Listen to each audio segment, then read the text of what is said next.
Dentro de um caminhão, muitos romeiros amontoados. Já se acostumaram a não reclamar.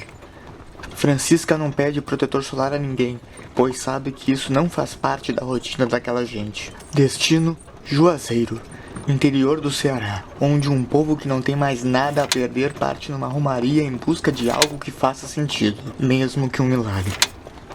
Francisca sai em busca de Dora, sua avó, que nunca viu e nem sabe se está viva.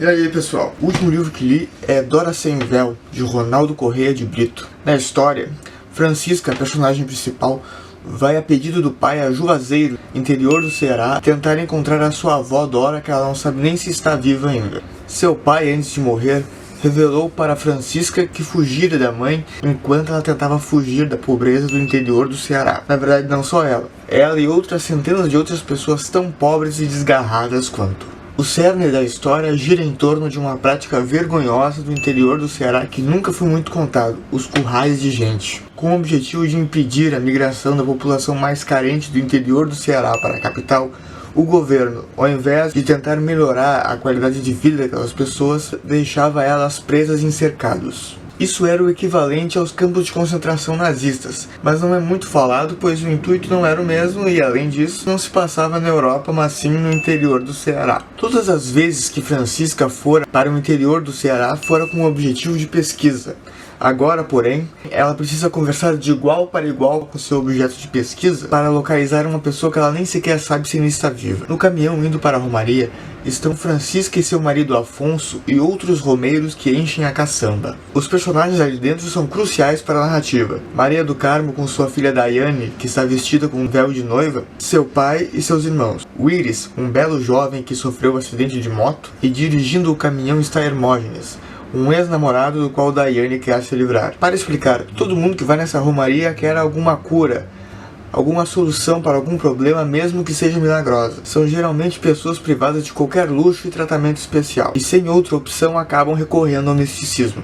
Quando chegam a Juazeiro, descem do caminhão e vão para um hotel, e Francisca aproveita a estadia na cidade para visitar seu primo Bernardo. É importante dizer que a história vem e vai no tempo várias vezes, principalmente no começo. O autor não segue exatamente uma linha cronológica e às vezes começa a descrever outras histórias logo após acabar um parágrafo, sem aviso prévio, sem indicar nada. Geralmente uma história complementa a outra, fecha algum buraco que o enredo deixara. O autor também trabalha bastante com silêncios. Muitas vezes os diálogos e as descrições mais sugerem algo do que explicitam algo. O marido de Francisca, Afonso, é um homem frustrado que não exerceu bem nenhuma das coisas que pretendia, nem a medicina e nem a literatura. Entretanto, no seu passado, embarcou junto de outros amigos, inclusive de Bernardo, em uma expedição pela floresta amazônica chamada Estrela Distante. A expedição tinha como objetivo ajudar comunidades carentes e indígenas, mas acabou se perdendo nos seus objetivos e nos conflitos entre os seus participantes. Francisca, Afonso, Bernardo e os demais personagens elitizados da história parecem retratar uma esquerda acadêmica cujo discurso não acompanha sua ação, ou, se você preferir, agem de maneira hipócrita.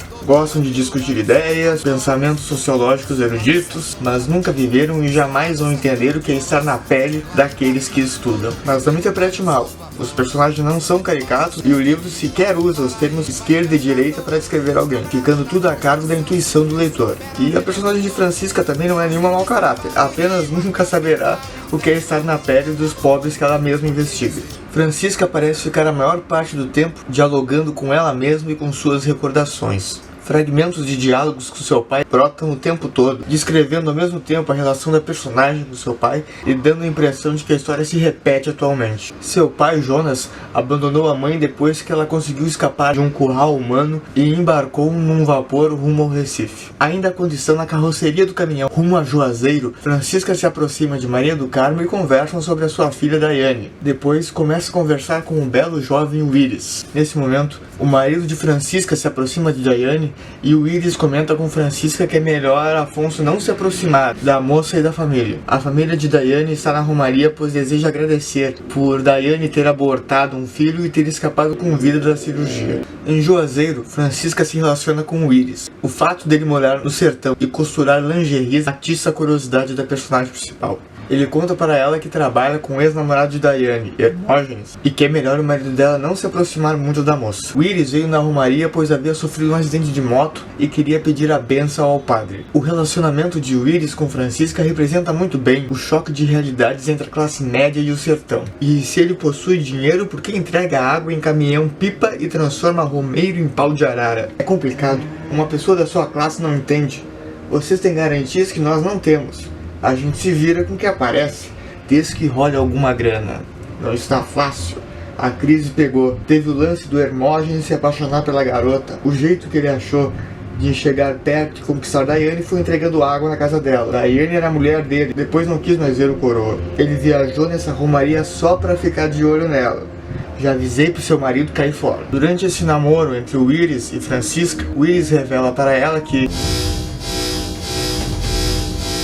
o filho que Dora abortou é dele. Importante salientar que Francisca e seu marido Afonso têm uma espécie de relacionamento aberto, já que Francisca se relaciona com o Iris, que é muito mais jovem que ela, e Afonso se aproxima de Daiane, mas a história acaba tragicamente. Sobre isso eu prometo não dar spoiler. A descrição do autor faz uma varredura do lado nordeste do Brasil. Descreve ao mesmo tempo a abundância da flora da floresta amazônica e o contraste dessa paisagem com o agreste do Crato em épocas de seca. Em ambos os casos, a população é carregada de imaginação e mistérios, como se precisasse de misticismos para sobreviver.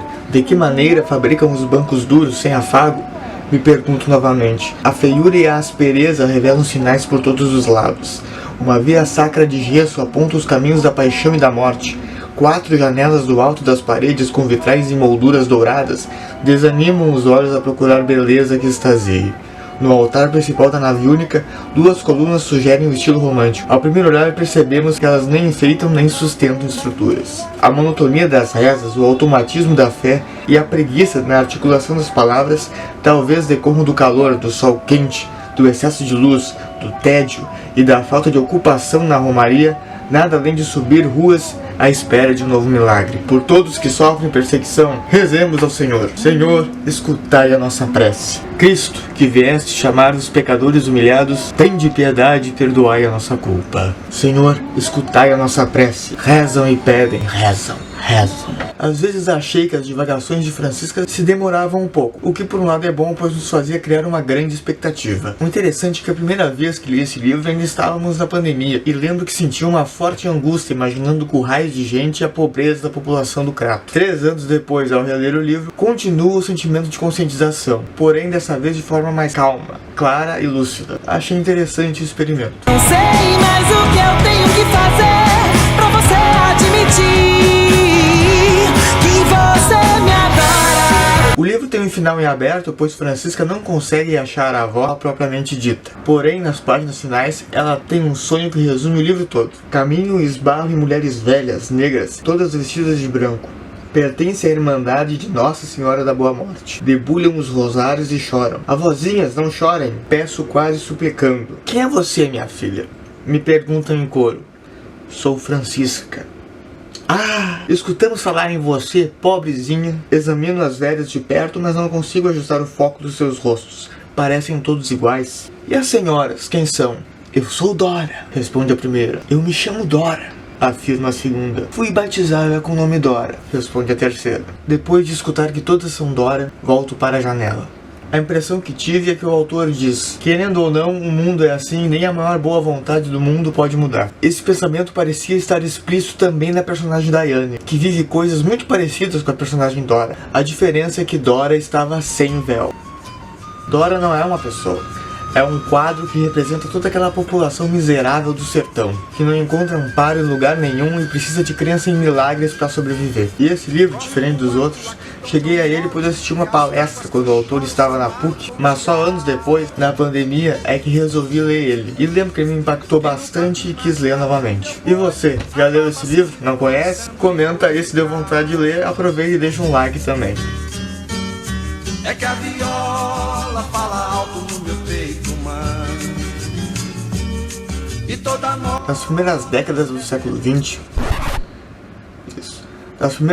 nas primeiras décadas do século XX,